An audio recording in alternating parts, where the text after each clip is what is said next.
En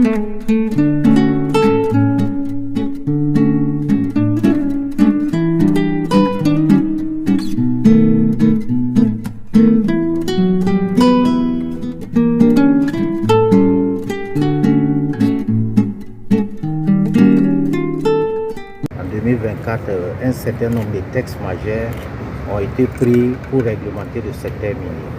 Il s'agit notamment des textes législatifs, mais également des textes réglementaires. Parmi les textes législatifs qui ont été adoptés par l'Assemblée législative de transition figure le code minier et la loi sur le contenu local.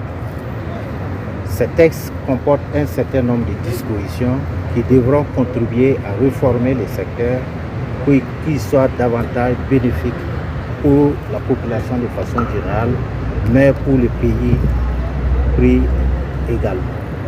Il y a également un certain nombre de tests qui devaient être opérationnalisés dans un délai maximum de 6 mois à compter de sa date de promulgation.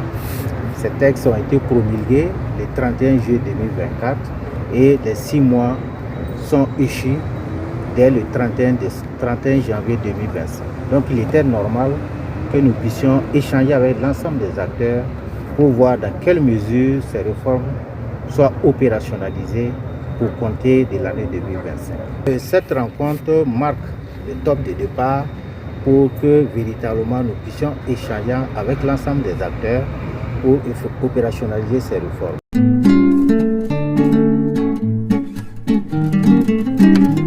Il y a des changements notables qui ont été induits par ces textes parce que dans toute sa globalité, à chaque niveau, un certain nombre d'innovations ont été apportées.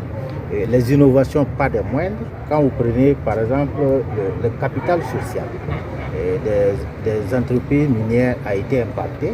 Nous avions un taux de 10% au départ. Aujourd'hui, nous sommes à un niveau de 15% avec cette possibilité qui est donnée à l'État de pouvoir aller au-delà à titre onéreux, les 15% étant à titre gratuit. Il y a également un certain nombre de réformes qui touchent même à la structure du secteur. Je vais parler des questions de réserve d'or et je vais parler également des questions liées au contenu local.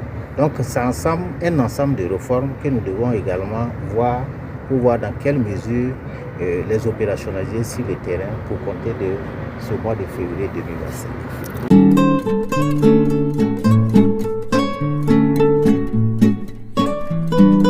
Déjà, merci. C'est une occasion pour nous de saluer encore une fois de plus cette ouverture que le gouvernement, à travers notre ministre, nous offre chaque fois de pouvoir discuter des sujets assez importants pour notre secteur. Chaque changement a toujours eu un impact ça va avoir un impact sur les différentes compagnies minières, mais aussi sur la population au niveau de la sécurité de l'État. Donc ça a son intérêt pour tout un chacun. Ici, la Chambre des mines va tout simplement favoriser en étant un interlocuteur idéal pour faire passer les différents messages de son Excellence auprès de nos autres membres. Donc la contribution principale sera de veiller à ce qu'on puisse tous comprendre ce qui a été dit et comment assister pour la mise en application.